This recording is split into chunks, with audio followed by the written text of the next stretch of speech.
Hello trainers, Ganeto here, and today we're diving together into Open Great League with a fantastic team. We're having a Shadow Granbull up in front and Bastardon at the back, and of course in between we're gonna fit in there a Toxic Rock. I used to run this team with a Medicham over Toxic Rock, but it seems like Medicham now is not the best fighter in the league. Instead, we're gonna use Shadow Ball on Toxic Rock and absolutely wreak havoc on the Great League meta. So as you can see here as well, we can absolutely destroy down this Pokemon with a simple Shadow Ball. So Medicham is out of the picture already, and with that in mind now perhaps they have no other severe counter to my Bastardon. So here comes now the Shadow Ball for big time damage on the Superior, and they are gonna take it. At this point I want to respect the damage from the falling Aerial Ace, and of course we can expect the next one come up pretty soon. So I'm just gonna throw my Bastardon as soon as they get there,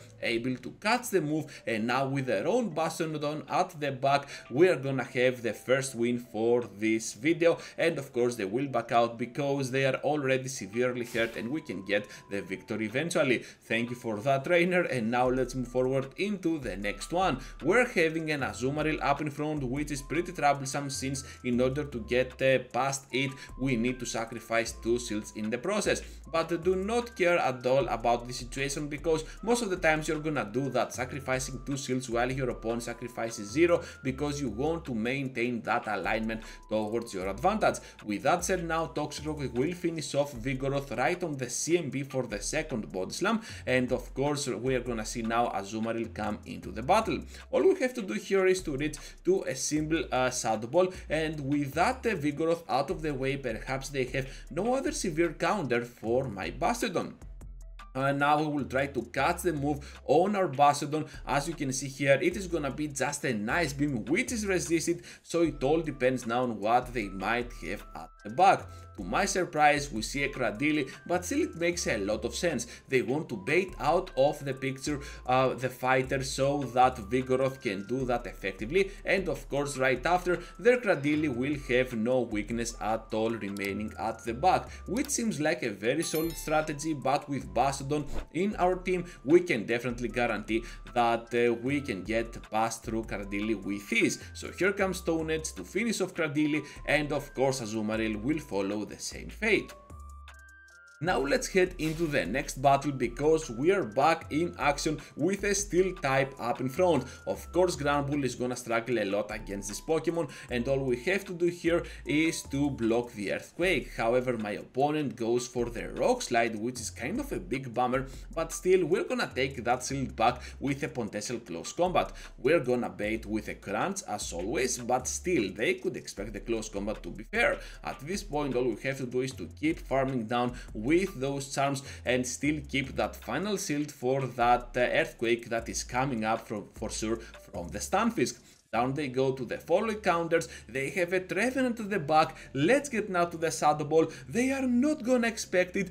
Down they go in one shot, and now with Obstagoon at the back we can definitely grab this victory to get an amazing one for our team. Into the next battle, and Fire types are also gonna be kinda problematic for your Granbull up in front. With that in mind we have a great safe switch on our Toxic Rock, and of course we're gonna bait out the Hisuian Electrode. This Pokemon is looking better and better by the day, so I also think that can get to those double wild charges super fast, and at this point they are might actually gonna be able to get there as you can see, and we managed to use both of those shields. So well played to my opponent, able to tank the second Mud Bomb right on the edge there and grab my 2 shields out of play. Hopefully though here we're gonna press our second Mud Bomb right on the CMP against that Magcargo, which makes a lot of sense. They want to avoid my Toxic Rock as it seems, because whatever remains at the back must be weak both against my Toxic Rock and the Bastardon.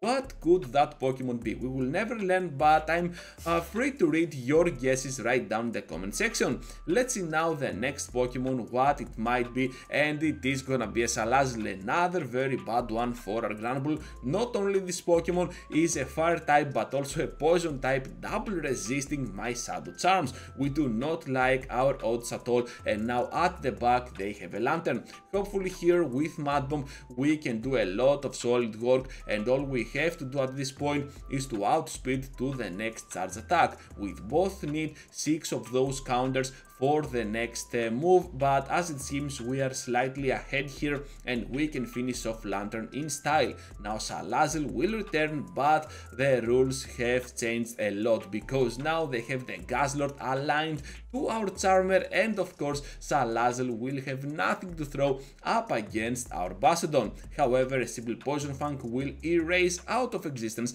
our Fairy type, and at this point all we have to do is to complete the farm down with those smackdowns and we can get a very handy victory. Into the next battle now, and we're having a Sandslash from Alola, no Shadow at all, which is pretty troublesome. Against a Shadow Alola Sandslash, I always try to finish it off while I spend 2 shields in the process, but against the normal one, not so much, not that easy. So they bring into play Noctowl, and I know that they need 7 of those wing attacks to throw the Sky attack, and I will try to catch it on my Bastiodon.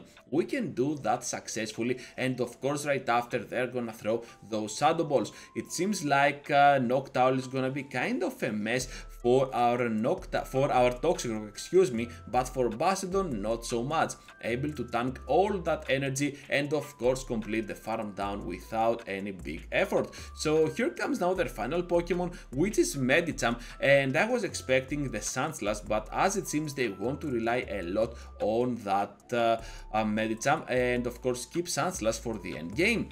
So at this point I'm just gonna go for the shield and the Ice Punch on the Ice Punch, but instead we need to spend our second shield on the following move that is coming up from that Sandslash. I want to bait here, but at the same time I have a feeling that they're getting super close to the Ice Punch of themselves.